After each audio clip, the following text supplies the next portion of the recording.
Отты көздері ғана. Жігішке мойны глобус қауқсайтын тобалар басын жоғын өтетін сияқты.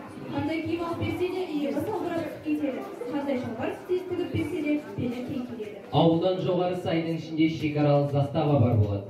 Мұрат пен Садық ат ойнатып жатқан әскерлерді көреміз деп заставаға келді. О, қарашы, солдаттар ойнап жатыр. Солардың қасына барып ойындарын көрейік. Кеттік. Бұрынды қадам, бас!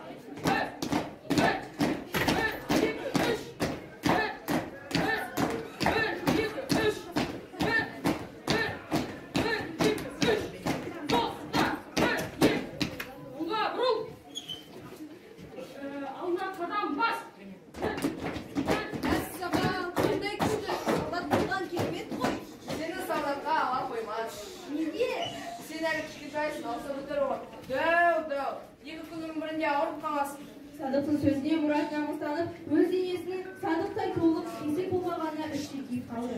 Ал сені ше, сені алады ма әскерге? Я, мені алады. Мен сені үлкенмін, күштімін.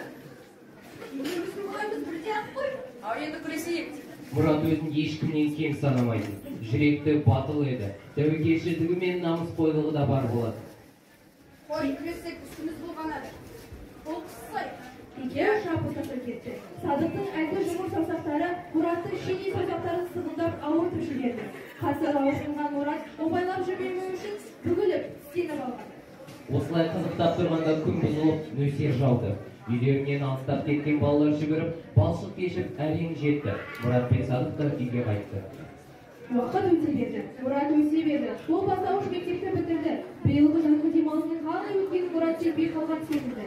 Қайта күз келді. Солдаттарды тамашалап жүрген балалар есейіп, 5-ші сыныпқа барды. Мектептің алғашқы күндері Мұрат достарымен стадион жандарына өтіп бара жатып, бір топ балаларды байқайды. Николай Трофимович мектепте физкультура коллективін құрды. Мұнда жұмыс істеп жүргендердің көбі сол коллективтің мүшелері. Әзірше жеңіл атлетика, гимнастика және спорт ойындарының секциялары іске кірісін деп қаулы алынған. Әр секция жетісіне 2 рет жұмыс істейтін болды. Мына ағай кім? Мына балалар жарысқа дайындалып жатыр ма? Естімедіңдер ме? Бұл жаңадан келген тренер Николай Трофимович. Ол жаңа сабақ жеңіл атлетикадан береді. Сен қатысқың келе ме? Әрине. Міне, осы сәттен бастап Мұрат күнделікті жаттығу жасап, тренермен қарқынды дайындалады. Ол үшін бұл өмірдің жаңа кезеңі қызықтары әрі өзі қалған сәттері болады. Ата-анасы да баласының қызығушылығы байқайды. Алайда әкесі бұл жай ұнамсыз көрінеді. Директор үшін де балалар көп уақытын жаттығуға жұмсағандай болады. Сен боксер болып келе ме? Жақсы, сен гимнастика емес, бокс секциясына қатыс. Жүре барып көресің. Мен шөлден кейін бокс секциясын ашайын деп жатырмын. Сен жақсы боксер болуы мүмкін. Бокс секциясы да іске кірісті. Балаларға алғашқы кезде бокс аса қызықты, сонымен бірге қауіпті де көрінді. Мұрат боксқа зор ынтамен қатысып жүр. Үйде ертелі кеш көлеңкесімен соғысып жатады. Жіптен секіреді, ақсаңдайды, әйтеуір неше түрлі жаттығулар жасайды. Ол қазір күн өткен сайын толығып келеді. Тұлғасы да кесектеліп қалған. Ерді жерді, мықты балалардың бірі болып саналатындай жөні бар. Кірге рұқсат па? Кір. Сізді ауылдағылар кетейін деп жатыр дейді. Бұл шындық па? Иә, өкінішке орай шындық. Алысқа кетесіз бе? Қайда? Мен Алматыға кетемін. Мені республикалық спорт және физкультура комитеті қызметке шақырып жатыр. Ал сізге мына жерде ұнамайды ма? Әрине ұнайды, сізбен қалғым келіп тұрмын. Бірақ мені республикалық спорт және физкультура комитеті шақырып жатыр. Бармасам болмайды. Бармаңыз, Николай Трофимович. Біз қайтеміз. Не қайтемін ба? Оқи бересіңдер. Физкультурадан кім сабақ береді? Секцияларды кім басқарады? Мен осында жаңадан оқыған жері. Николай Трофимовичті кетуге қимаған Мұраттың іші удай ашыды. Бірақ Мұрат жаттығуын жалғастырды. Көңіл-күй түскен Мұрат кабинеттен шығып кетті. 5 жыл өткен соң. Ұзын скамейкада ұлжан күншуақтан отыр еді. Мұрат анадайдан ісін ақсита күліп, зор қуанышты барлығын аңғартып келе жатты. Қабылдады ма Мұратжан? Қабылдады. Ой, Наладя, жігіт деген міне дәл осындай болып керек. Саған хат келді. Мен Николай Трофимовичке комсомол мүшесі болғанымды айтып хат жазайын. Мұрат, мен сізбен дос қалалық спорт мектебінің бокс секциясында тренермін. Шәкірттерім өздеріне балалар, өзімде бокспен шындап айналысып жүрмін. Спорт шебері деген атақ алдым. Мүмкіндігім болса, оқу бітіргенде келіп, жазғы демалысымды осында өткіз. Қаяға, жолдастарыма менен сәлем айт. Хаттың аяғында өзінің адресін жазыпты. Мұрат үшін бұл зор қуаныш болды. Көрікті Алматыны көрсем деп арман ететін. Қымбат ұстазы Николай Трофимович шақырып отыр. Жазғы демалысымды осында өткіз дейді. Қанаты болса ұшып жөнелетіндей секіріп қуанды. Мұрат Алматыға аттанды. Мұрат Алматыға барған бойы Николай Трофимовичпен бірге жаттығып, үлкен жекпе-жекке дайындала бастады.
Шыңғыр ете түсті. Бокс ойыны басталды. Айлалы екі жас тап берісіп, бірақ батыл шабуылға шыға алмай таяқ қимылдайды. Боксерлер мұны байлау дейді. Жон қайтадан шыңғыр ете түсті. Жойып жібермек ниеті бардай, Сандерес бірден батыл шабуылға шықты. Жылпос қимылдап, әдісімен айласын жал-жол өзгертіп, жай таппай жүр. Бірнеше соққы жіберіп, шоршып түсіп, еңкейе қалып мұң құбылады. Ол қожасы уәде еткен 14 000 сомнан айырылып қалмас үшін жанын салып қимылдайды. Мұрат оның әр шабуылынан қорғана отырып, өзі де бірнеше соққы беріп жібереді. Тұмсығынан соқ, өлтіре соқ.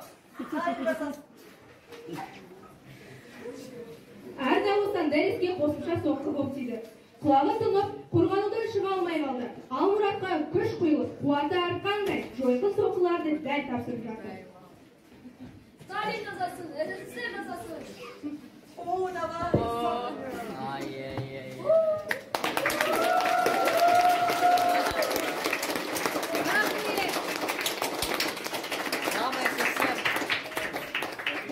Келі салмақтар бойынша дүниежүзі чемпионы атағын Мұрат Батырбаев алады.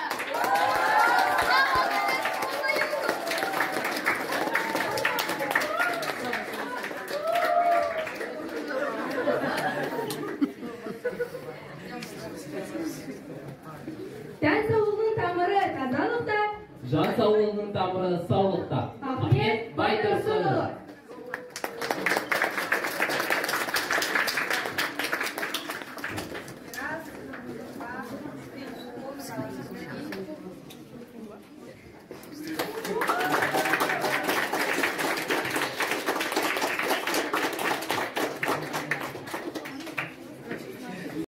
Көктерек орманда тапқан қасқырлар тобына бөлініп, бір ауылдың маңына жақындайды. Түске жақын мезгіл еді. Желге тұмсығын төсеп белгілі иіс күтті. Алыстан таныс иіс келіп, мұрнына жетті. Көктерек бір ауылға жақындауды бастады. Бұл ауыл Қараадыр еді. Алыстан ағындап бет түзеді. Жалғыз-ақ қарасын көріп қалған қойшы айғайды салып, бұған қарсы шапты. Қойшы үлкен емес, баланың дауысы шығып жатты. Қасқыр жақындап қойды өлтіргісі келгенде алдынан кішкентай бала қойшы шығады. Ол барынша көксеректі қуып жіберуге тырысады. Мен қасқырдан қорықпаймын. Алайда қорқып кеткен бала кенеттен жерге құлап кетеді. Оның шошыған айқайы шығады. Көксерек үні өшкен балаға жақындайды. Ол өзінің асыраған иесін таныды. Бұл бала құрмаш болған. Әкесінің сұрауы бойынша мал жайлауға шыққан екен. Бір күн бұрын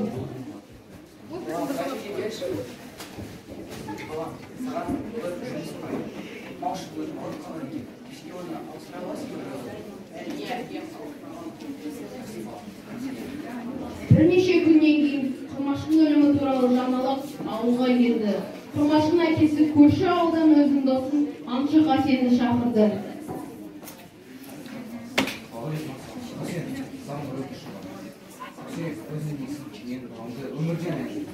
Sen mаған оны талқиып мәшеке. Қасен Құрмаштың әкесінің сұрауы бойынша басқа аңшыларды жинады. Өзбен бірге ауылдағы ең мықты итті Аққасқаны алады. Бірнеше топтарға бөлініп, Қасен өзімен бірге екі аңшымен итімен тауға барады. Тауда бірнеше сағат, бірнеше күн бойы жүреді. Көксеректі таба алмайды. Бір рет ұстап алуға жақын болғанда, көксерек кішкентай үңгірдің ішіне тығылады.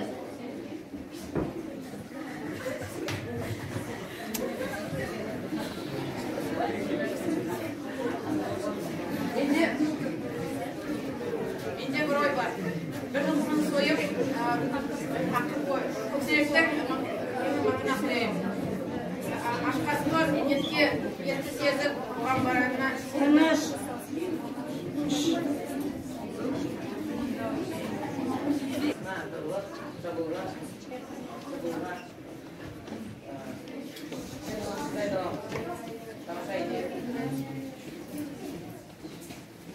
Келесі күні аңшылардың жоспары толық орындалады.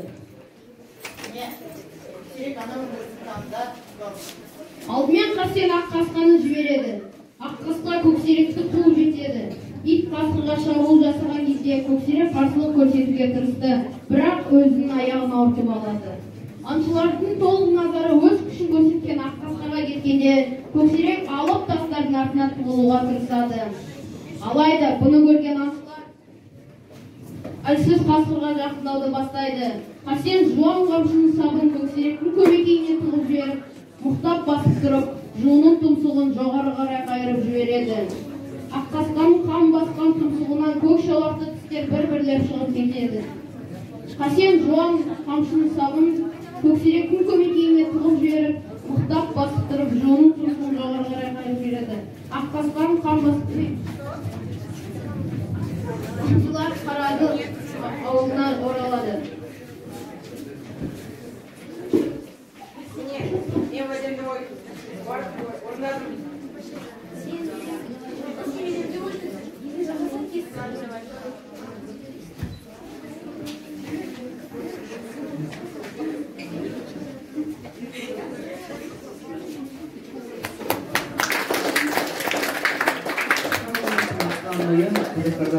Бір сөз жасап атайды.